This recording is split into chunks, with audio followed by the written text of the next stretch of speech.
My name is Shivani. I'm part of the Heroes for Change team. Congratulations on being part of the select 100 who were part of 1,000 applicants that we've received. I'm sure you're ecstatic and we are very excited to have you on board. Today, I'm going to play a bit of tag team between myself and your program managers. I will start off by giving you an overview of what the Unilever Sustainable Living Plan is, or USLP for short, and your respective program team members will give you an overview of what your program entails. Remember, please pay attention because at the end of the video, you're required to answer a few questions. The aim is that you get 70% right, and the reason for this is that you want to ensure that you have a thorough understanding of the program. So, what is the Unilever Sustainable Living Plan? So it was created 6 years ago with the aim of, in order for us to do well as a business, we needed to do good. There were 3 objectives set out. The first objective was improving health and well-being for more than 1 billion people. Under this ambition, there were 2 objectives: health and hygiene and improving nutrition. The second one was reducing the environment impact by half. This is really anchored in our supply chain and sourcing. The last one is enhancing the livelihoods of millions. If you look at these 3 goals, we have made huge strides. So please go online and check out our USLP plan to get an update. If we have to come closer to home, you would ask, how does the USLP plan address key issues from an African context? If you look at the numbers, they are quite astounding. Hygiene, for example, in sub-Sahara Africa, we have 780,000 children under the age of 5 that die from preventable diseases like pneumonia and diarrhea. If you look at trachoma, there are 18 million active cases of trachoma in Africa. This means there are 18 million cases of preventable blindness. If you come closer to home, nutrition, if we look at the angle of nutrition, in Kenya specifically, 9 out of 10 children from poor households fail to complete basic education. This means that their long-term earning potential is ultimately impacted and they stay in this poverty cycle. So these stats are astounding, as you can imagine. If you look at our brands and the programs, I'll give you a quick snapshot of what they do and what they aim to achieve. Lifebuoy has 3 programs. The first program is School of 5, where we teach children the importance of hand washing in the 5 key occasions. This is taught to primary school going kids. The second program is the Sight Savers program, which aims to teach children hand and face washing. This program is deployed in trachoma endemic counties in Kenya. The last program is a New Mothers program in partnership with Amref Health Africa and UNFPA. This teaches new mums the importance of hand washing before touching your baby. There are 5 critical occasions that we teach mom to wash her hands prior. The second program is headed by our brand called Blue Band. Blue Band aims to teach children the importance of a daily nutritious breakfast. Our last program is done by Pepsodent, and Pepsodent is an oral hygiene program where it teaches children the importance of good oral hygiene by practicing brushing twice a day, in the morning and in the evening. So this is an overview of all the 3 brands and the 5 programs that we deliver. Each of these programs have one program champion who will reach out to you via WhatsApp. So please accept the WhatsApp group request. And I urge you again, please pay attention. So what is Heroes for Change? Heroes for Change is a volunteer program where we train college students on one of our social mission programs. We realize as Unilever and partners that we cannot deliver change on our own. We need to bring as many people into this. As the saying goes, more hands make light work. Lifebuoy's social mission is to change the hygiene behavior of 100 million people by 2020. If you look at the brand ethos, it was created in 1890 and it was anchored in hygiene. there was a cholera outbreak back then, and that's when William Lever actually created Lifebuoy. So it's a brand with huge heritage. So this video that you're about to watch is called the Sherry video. It was shot here in Kenya, Migori. Please have a look at it. It gives you a good context of the ambition we have, and it really personalizes the story of a mum, a new mum about to have her child. What you're about to see is not an advertisement. This is a life-saving message that every Kenyan needs to see, which could save the lives of millions of children. Please, please watch this film for all of Kenya's children.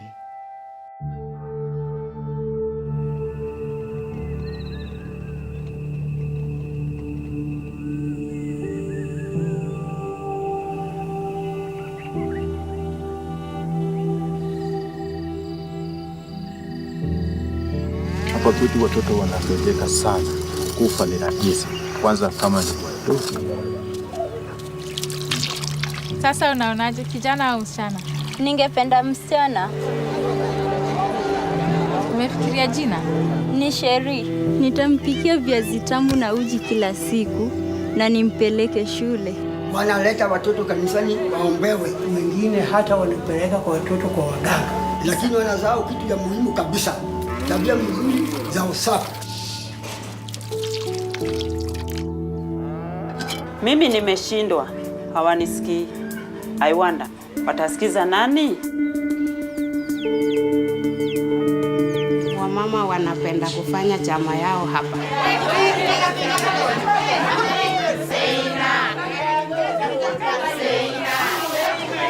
Hey, Eunice! Kaeni.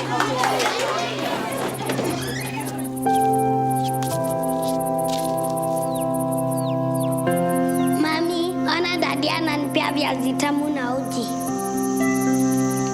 Mami, haunijui ni mimi, Sheri wako.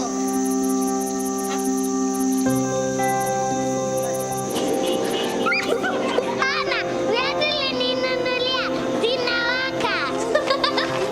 Na umenichana nywele smart, si kama yako. Mami, umeshangaa, nimekuja kutoka the future kukuambia asante. Na nitapika cha ukweli baada ya miezi miwili kama mtoto. Na nikifikisha miaka 7, hivi ndio nitakuwa mrefu. Asante kwa kupika chakula tamu. Asante kwa kunipeleka shule. Na asante sana kwa kuosha mikono yako na sabuni. Nikiwa mdogo ulikuwa ukiosha mikono yako kila saa. Ndio maana sikugonjeka kabla sijafikisha siku 28. Ni mimi wako Sheri.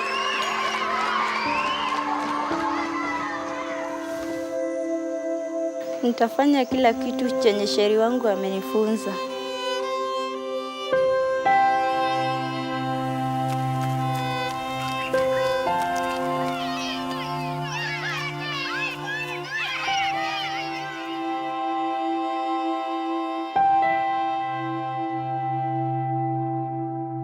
Thank you for watching that video.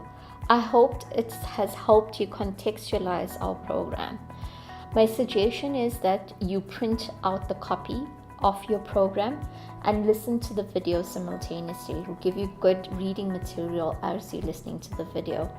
I'm now going to hand you over to your program manager who will run you through the detailed overview of how your program is meant to be run. We're all here to make your journey being a hero easier, so please reach out if you need help. And thank you. We'll see you on the 5th of June. Thank you, Shivani. I hope you all enjoyed that video and it's inspired you. My name is Ibtisam Habib and I'm the Lifebuoy School of 5 champion. I'd like to take you through basically what School of 5 is and the flow of activity. So first of all, when you go to these specific areas, you will have to introduce yourself to both the authorities and the guardians of the place. You also have to keep in mind that you'll be talking to children, so you have to make it very entertaining. You greet the children and make it a conversation with them. Then you go into the education bit, which is you share the key messages of School of 5, and you'll have a flip chart where you can use to guide you through this. Then there's an interaction where you have a glow jam kit, and we'll show you how you can actually wash your hands. And then finally you will have an interaction quiz and you take the pledge. Alright guys, so I'll take you through the flow of the lesson. When you get into whether it's the school or where you're going to meet the children, you first start with actually greeting them. You welcome them to the School of Five and you talk to them about what School of Five will teach them. So the most important bit is to actually first start with reminding them that visibly clean is not clean. How you can do this is, for instance, you ask them to look at their hands. Do they look clean? And then ask them to take a moment to think at all the places that they've touched that morning. Then that will remind them whether they've been to the toilet, whether they'd actually just greeted their friends, and then reminds them that, are your hands covered in growths, which are invisible germs? Or are they so clean that you want to give each other a high five? If you wash your hands with soap, then that means you're clean and you're good to give your friend a high five. Once that is done, you go into the key messages where you tell an interesting story about the 5 superheroes. So I'll welcome you to the School of 5. Today we'll meet 5 superheroes and learn about the importance of hand washing with soap at 5 different key occasions. These key occasions are before eating breakfast, before having lunch, before having dinner, while taking a bath, and after the toilet.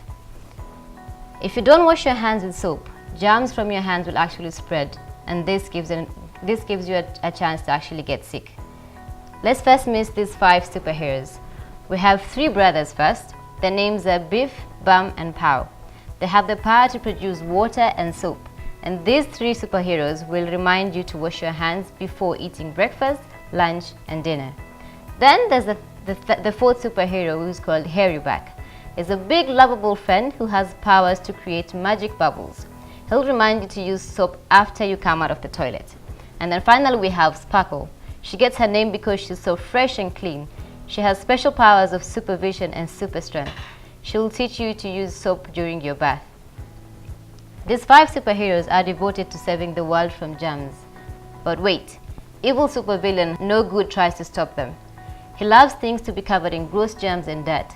Our 5 friends need to use their superpowers to stop him from harming any kids with his germs. But will they be able to stop them? There's only one way to find out. After you introduce the 5 superheroes to the children, you actually go straight into chapter 1. And you'll have the flip chart here to help you take you through the chapter 1. So the team of 5 superheroes are getting ready for breakfast at their secret headquarters before venturing out to save the world. Let's see what happened to Biff for weeks. Biff has been washing his hands with water alone and did not use soap before eating. Hands washed with water alone still have germs. When you touch your food with germs filled with hands, the germs end up on your food. When you eat that food, it makes you sick. Sparkle finds Biff sick with diarrhea and is disgusted when she finds out he did not wash his hands with soap and water before eating.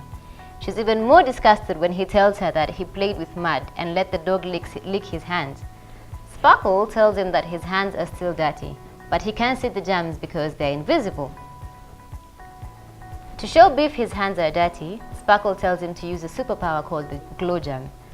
So, after washing his hands with water only, Biff thinks that his hands are clean because he cannot see the germs. Sparkle puts his hand under a special UV light and shows him that germs are still there. Biff finds this gross and immediately vows to wash his hands with soap before eating. After Biff washes his hands with soap, Sparkle puts Biff's hands under the UV light again. This time, because he used soap, Biff's hands are sparkling clean. He realizes that germs will only go away if you wash your hands with water and soap. Biff promises he will always wash his hands with soap before eating because he hates getting sick.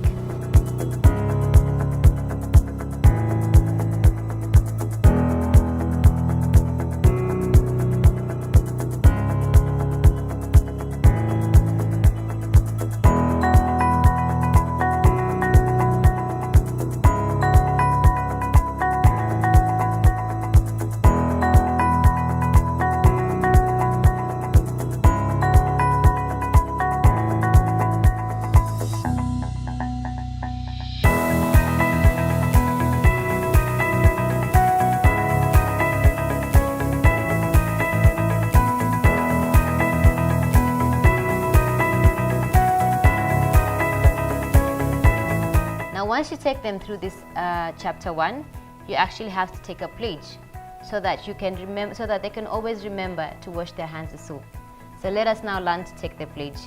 You put your hand on your chest and one up to take the pledge, and you say, I pledge to wash my hands with soap and water at 5 different occasions: before you eat breakfast, before you eat lunch, before you eat dinner, after you use the toilet, and during your bath. So you need to make sure that when you say this pledge, the children repeat after you. So you start with saying, I pledge, and they repeat after you and say, I pledge to wash my hands, and they repeat the same, with soap and water, and they repeat the same. That way, it sticks to the child's mind. You first need to show the children how to wash their hands with soap. Wet your hands first. Scrub with soap to make lather and bubbles. First, wash and rub palm to palm. Then, wash at the back of your palms, the right hand and the left hand, and then wash in between your fingers as well.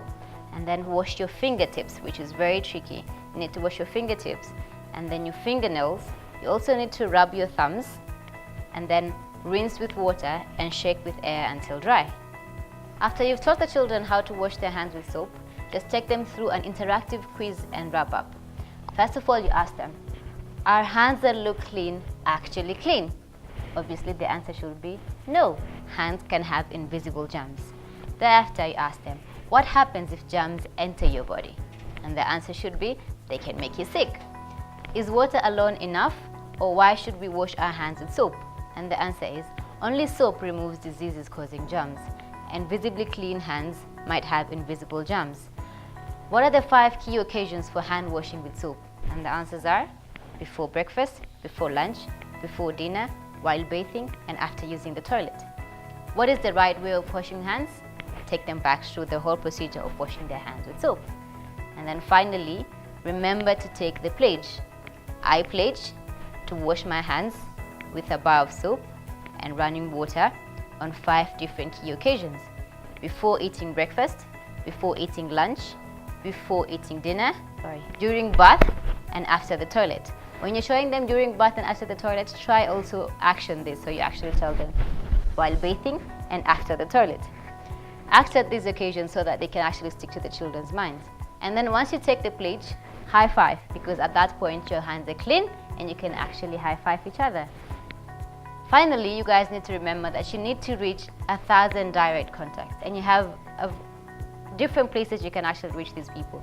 You have your friends, your family, you can go to church, to the mosques, to schools, to daycares, to universities, to Sunday schools, to chamas, to community clinics, to the bazaars. You can go to malls. It's up to you. You have to be very creative and just get to 1,000 different contacts. All the best in actually changing the hygiene behavior of Kenyans. Thank you.